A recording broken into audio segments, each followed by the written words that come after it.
Okay, Dan, we got a fellow Marine, actually a former fellow Marine. I'm the only squid here, but who's coming up, and he seems to be in like all the pictures with you, man. Tell us this guy's story.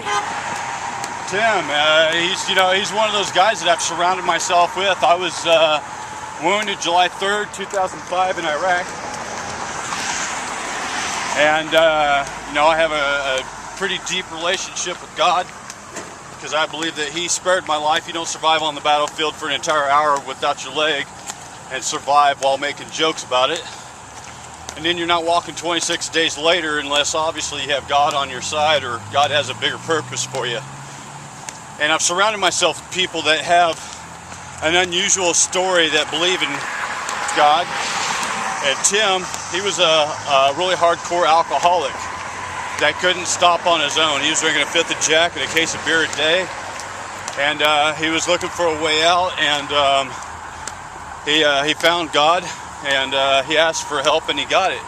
And for over a year, he hasn't had even so much as a drop. So, with that being said, I've got Tim as a really good buddy, a really good friend, and has a strong conviction with God, and he's came through something tragic where, he too has found a silver lining in his tragedy, to where he now too has a gift from God where he can step in and help people. If we come across somebody that's an alcoholic and they're trying to get stopped, we have Tim to help us. If we come across somebody that's missing a limb or they're not getting their benefits from the VA, I can step in and be the advocate and talk about my testimony and faith and belief in God. For I believe when tragedy strikes, you have to have God as that pillar of strength in order to fix whatever it is in your life and to come out with a great story or a great gift to be able to give to other people. A little bit of love and compassion goes a long ways. I got a question for you real quick, Dan. This is going to be kind of touchy. God. You keep talking about God, man. I want to play devil's advocate for all those people out there. I'm a believer, but I keep hearing too much God, too much Jesus. What do you say to that? Is there really too much God or too much Jesus? Look at everybody right now in this world that's against God or against Jesus. And they don't have that faith and that conviction. And what happens when tragedy strikes? Typically something horrible happens. And they don't pick themselves, they don't dust themselves off. And, these are the people that are currently in the spotlight, basically influencing our kids. They're influencing their minds, their spirits, their morals, their principles. Everything in society right now is backwards and broken. You can't even let your kid watch something halfway decent on TV without it being questionable, and that's even on Nickelodeon or Disney Channel. So society constantly wants to take God out of everything to where it's almost illegal to say God's name in public. It's almost illegal to say a prayer, almost illegal to say Merry Christmas. But yet, it's okay for a child that's 15 years of age. A girl can't get an aspirin from the school nurse, but the school nurse could take her across state lines and get her an abortion at the age of 15. Without even talking to the parents. Without even having to get the permission from the parents' consent. So, I don't believe there's enough God or enough Jesus in this country. And I think that if you have the belief, you don't have to be a holy roller. You can, that's your choice. But the fact of the matter is, I don't want my kids growing up thinking that, there's no God or that what society teaches nowadays is acceptable, because it's not. And I think if we're going to fix our country and we're going to fix some of the things that are broken, it starts in the home, it goes into the community, and then it goes across the nation. The faith and conviction of one person and the compassion for another human being, such as your veterans, for instance, just the faith and the conviction and the love for another human being can go a long ways. And so, maybe people might think that I'm coming across as a holy roller. I don't necessarily believe that.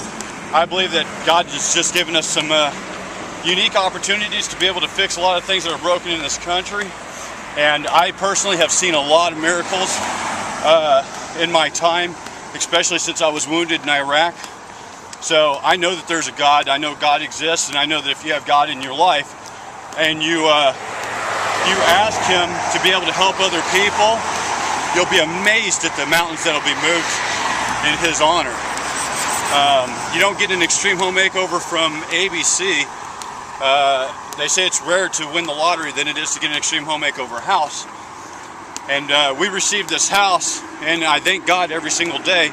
But one of the things that I said right out of the gate after I was wounded in Iraq, and I knew that God was with me that day, is that I believe that God spared my life for a reason, and it was to inspire and help as many people as I possibly can. With that being said, ABC stepped in and built my house and bulldozed my house, and it's still the highest #1 rated show ever. Over 87 million people watched it the very first time it even beat the Grammys. And it's aired like almost every single week now, and I get phone calls from people all over the world, from Africa, from Denmark, from New Zealand, just all over the world constantly, where people are saying, hey, you know what, yesterday I was thinking about committing suicide, but your story inspired me, and I have a newfound look on life. And you know, if that in itself has changed somebody's life, then so be it. Roger that, brother. Okay, so you were saying? I was saying that, you know, I've been to your house. I've been fortunate enough to see you with your family. And the other day you came home from your walk and you were tired as all get out, man. And you've got your children climbing all over you, just loving you and smothering you with love, man. And that's a sign to me of a really good father. And they're really good kids from what I've seen. I'm paying you a compliment, but also the patience you show, brother, with being so tired. I'm not so sure that I would have been that patient with my kids at one time, but God bless you for it. What do you think about dads and the roles of the father in this country?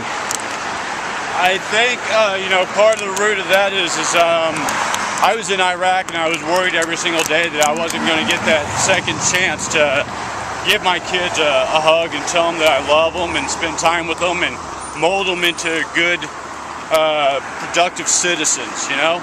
And so every day you wonder, you know, when you're looking at your own mortality, on whether you made the right decisions, on whether you showed them enough love, and you beg God for, you know, just 5 more minutes to hold them and tell them that you love them. You know, I mean, they're a product of you, and it's absolutely your responsibility that if you bring them into the world, you've got to do everything in your power to raise them the right way, and never pass up that moment, because life changes. You know, I realized real quick in Iraq that I wasn't bulletproof, and that God's totally in charge. He can take me out at any minute, so try and live every single day as if it's your last. And, you know, love your kids as much as you possibly can. I believe if you're going to try and inspire a nation, if you're going to try and inspire a community, it starts in the home. I mean, you've got to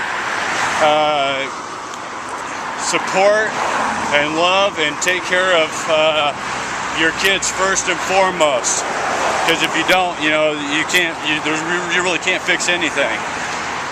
What do you say about Dr. Spock's timeout or trying to negotiate with your kids, be your kid's friend? What do you say about people like that? Kids are looking for discipline, they're looking for structure.